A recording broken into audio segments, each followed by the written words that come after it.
Greetings to the jury panel. My topic for the e-poster is Corticobasal jaw implants, revolutionizing the concept of traditional implantology.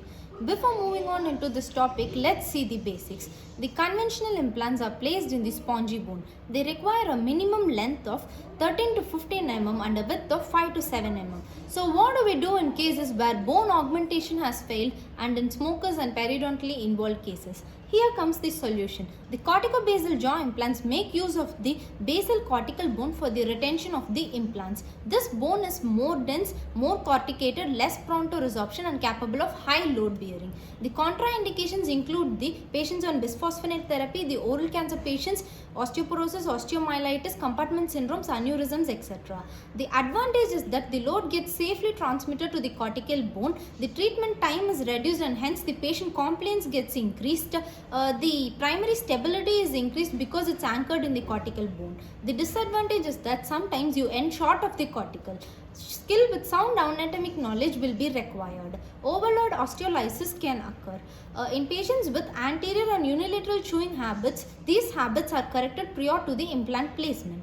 The commonly employed implants are the BOI, BCS, KOS and KOS+. The BOI consists of the discs. These discs could be 1, 2 or 3. The distance between them will be 3 to 5 mm. In the BCS, it's the most commonly used one and it consists of the screws at the apical end. The KOS consists of the compression screws which produces the corticalization of the spongy bone. The KOS Plus has the BCS screws in addition to the compression screws. The surgery is usually minimally invasive except for the BOI where we reflect a lateral flap. The corticals is basically of three types. The first one will be the crestal cortical. The second is the buccal or the lingual or the floors. The third one will be the tuberopterygoid region and the zygoma region. In maxilla, we make use of the nasal floor, nasomaxillary buttress, the floor of the sinus, the zygoma and then the tuberopterygoid regions. In the mandible, in the anterior region, we engage the implant in between the two mental foramens. In the posterior, the buccal or the lingual cortical is utilized.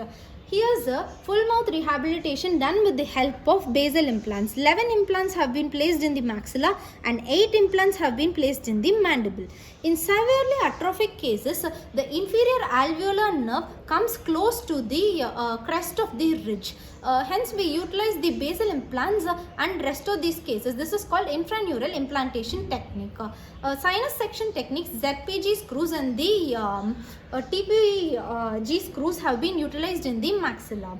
The postoperative complications like the infections and the peri-implantitis gets reduced with this implant system because these implants are highly polished. It's high time for dentists to change the trend by adopting this cost-effective way of rehabilitation of the jaws. Thank you.